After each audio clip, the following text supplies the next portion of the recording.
નમસ્કાર વિદ્યાર્થી મિત્રો, આપની શાળામાં હું આપનું હાર્દિક સ્વાગત કરું છું. ધોરણ 9 સામાજિક વિજ્ઞાન વિષય સામાજિક વિજ્ઞાન એમાં પાઠ 8 ભારતના બંધારણનું ઘડતર અને તેના લક્ષણ. તો એમાં છેલ્લા પીરિયડમાં આપણે જોયું હતું આમુખનું મહત્વ. તો વિદ્યાર્થી મિત્રો, જે પણ કંઈ મેં તમને ગયા પીરિયડમાં ભણાવ્યું હતું એમાં સમજ પડી હશે અને એમાં જે પ્રશ્નોના જવાબ મેં તમને આપ્યા હતા એ તમે લખી અને તૈયાર કરી દીધા હશે. ઓકે, થોડું રિવિઝન કરી લઈએ.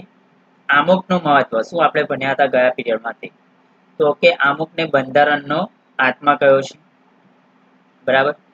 કે કોઈ પણ કાયદાના ઘડતરમાં કે તેને પૂરેપૂરી રીતે સમજવા માટે અથવા તો અર્થઘટન કરવા માટે આપણને આમુખ મદદરૂપ માર્ગદર્શક બને છે. કોઈ પણ કાયદા ઘડવા પાછળની સંસદની નીતિ શું છે તે જાણવા માટે પણ આમુખ મદદરૂપ થાય છે. એટલે જ આમુખને બંધારણનો અર્ક કહ્યો છે. ત્યારબાદ જોયું હતું કે કોઈ કાયદાનો હેતુ સ્પષ્ટ ન થતું હોય, અસ્પષ્ટતા હોય, વિસંબંધિતતા કોઈ ઊભી થતી હોય કે કોઈ કલમને વિગતવાર સમજવા માટે આમુખ કાયદાની કલમને સમજવામાં, તેનું અર્થઘટન કરવામાં મદદરૂપ બને છે. ત્યાં સુધી આપણે જોયું હતું. ત્યારબાદ આપણે આગળ જોયું હતું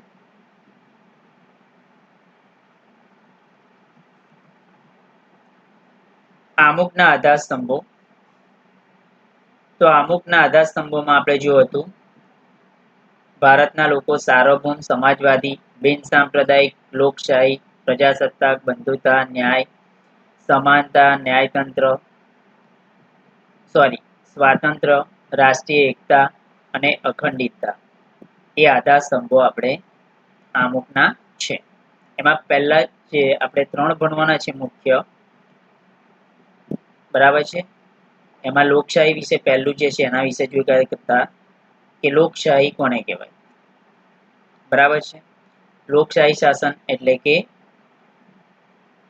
લોકોનું લોકો વડે, લોકો માટે ચાલતું શાસન, બરાબર છે? એના વિશે આપણે જોયું હતું. ત્યારબાદ આપણે લોકશાહીમાં જોયું હતું સાર્વત્રિક પુખ્તવય મતાધિકાર, બરાબર છે? તો સાર્વત્રિક પુખ્તવય મતાધિકાર એ કોઈ પણ જાતિ, જ્ઞાતિ, ધર્મ, ભાષા, લિંગ, શિક્ષણ, આવક કે જન્મસ્થાનનો ભેદભાવ રાખ્યા વિના 18 વર્ષ કે તેથી વધારે ઉંમર ધરાવતો ભારતનો કોઈ પણ નાગરિક મત આપવાનો અધિકાર ધરાવે છે. જોકે એનું નામ મતદારની યાદીમાં નોંધ કરાયેલું હોવું જોઈએ. ત્યાં સુધી આપણે જોયું. હવે આપણે આગળનો ટોપિક જોઈએ. આમુખના આધાર સ્તંભોમાં પહેલું જોયું લોકશાહી, ત્યારબાદ જોઈએ આપણે બીજું છે સમાજવાદ. તો સમાજવાદી વિશે આપણે એનો અર્થ સમજી લઈએ થોડો. કે સમાજવાદ શાસન પદ્ધતિનો એક પ્રકાર છે. તેમાં ઉત્પાદનના તમામ સાધનો રાજ્યની માલિકીના હોય છે.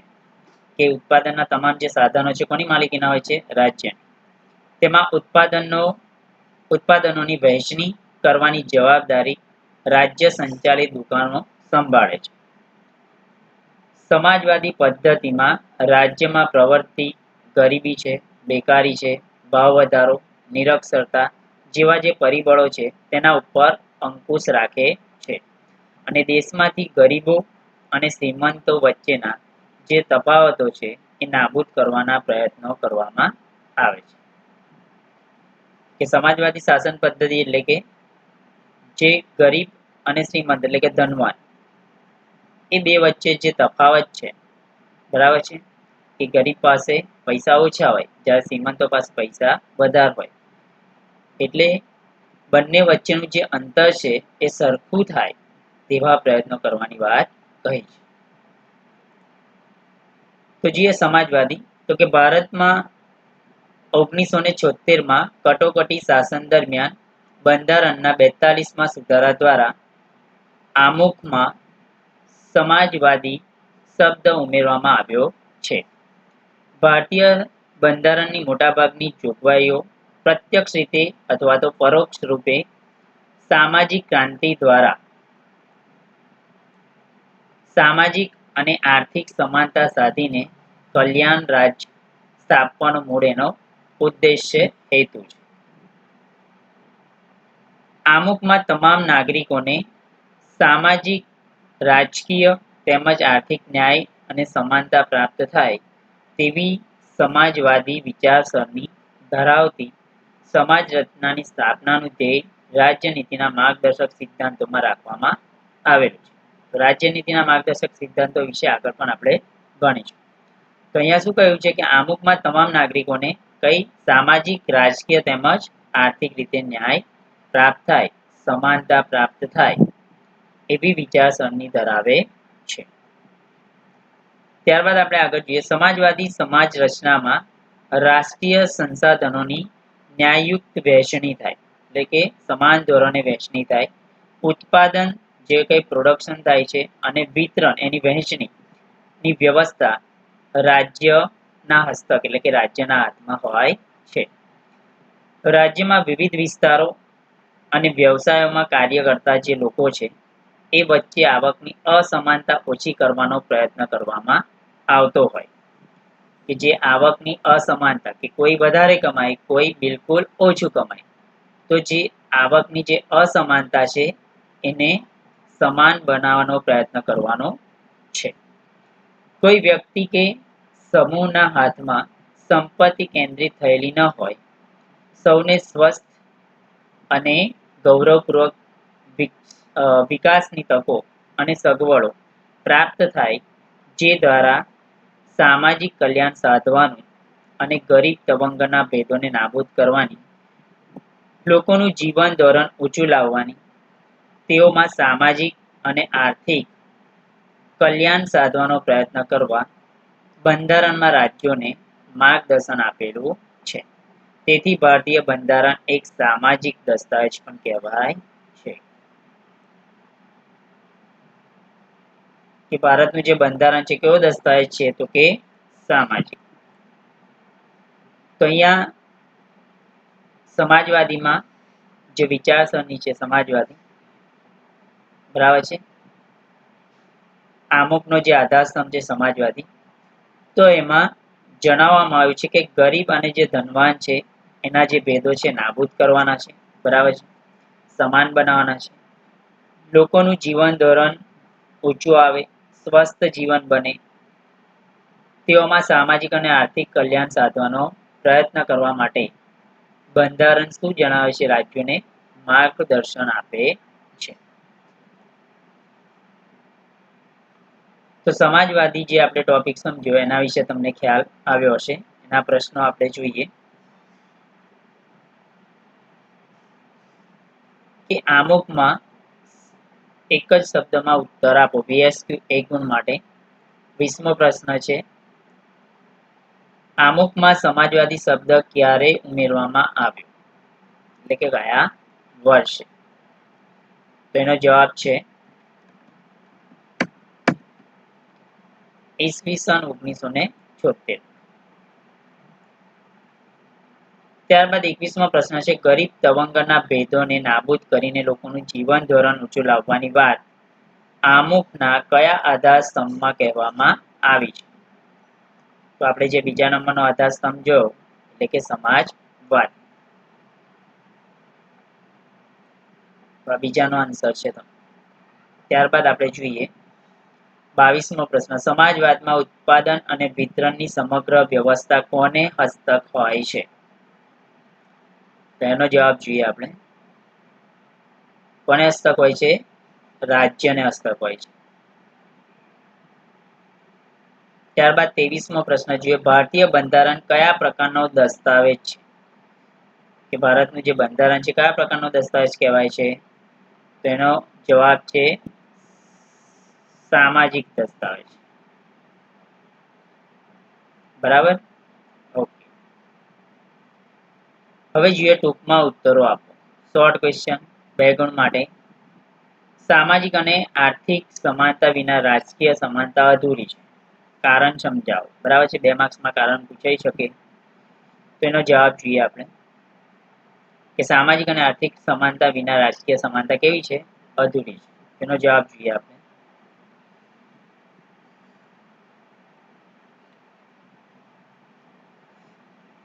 તો જવાબમાં જોઈએ બંધારણના આમુખમાં સામાજિક અને આર્થિક સમાનતા તેમજ સામાજિક ન્યાય પર આધારિત સમાજવાદી સમાજ રચનાના ધ્યેયને સ્વીકારવામાં આવ્યું છે.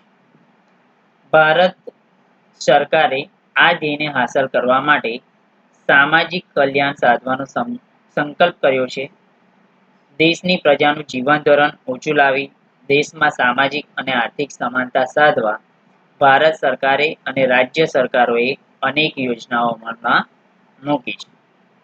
બરાબર છે. તો આ તમારે કારણ જણાવવાનું છે, એનો ઉત્તર આ લખવાનો છે. ત્યારબાદ આપણે આગળ જોઈએ.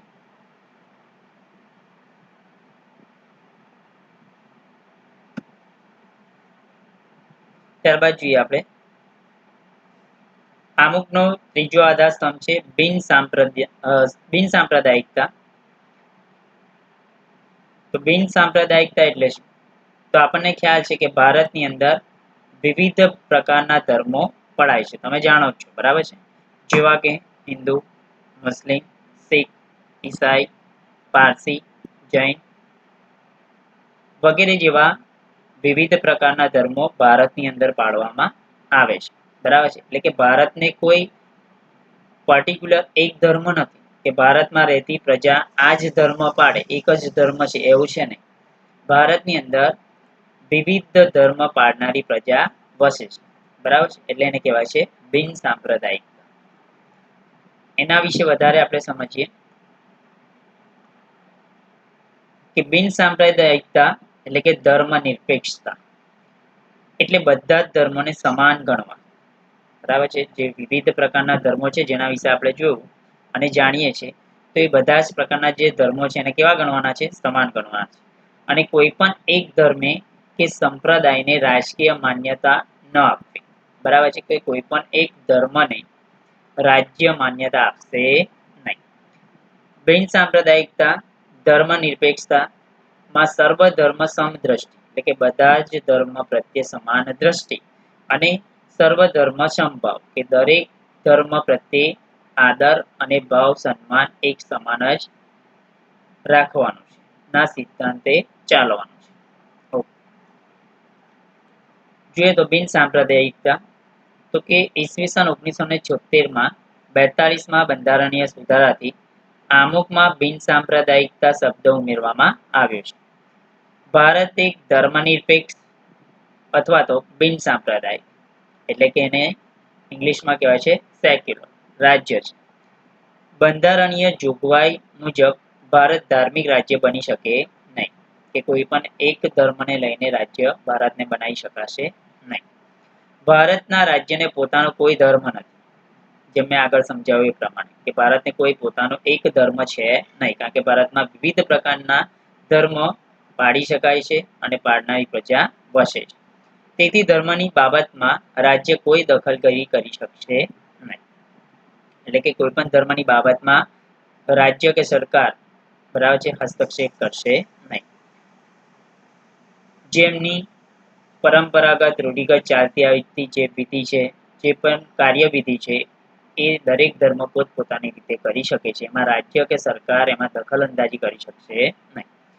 તેથી રાજ્ય કોઈ પણ ધાર્મિક પ્રવૃત્તિને ટેકો પણ આપી શકશે નહીં, કે કોઈ એક ધર્મનું કંઈ પણ પ્રસંગ હોય તો એને સપોર્ટ કરશે કે ધાર્મિક પ્રવૃત્તિને ટેકો આપી શકે, તો એવું કરી શકશે નહીં.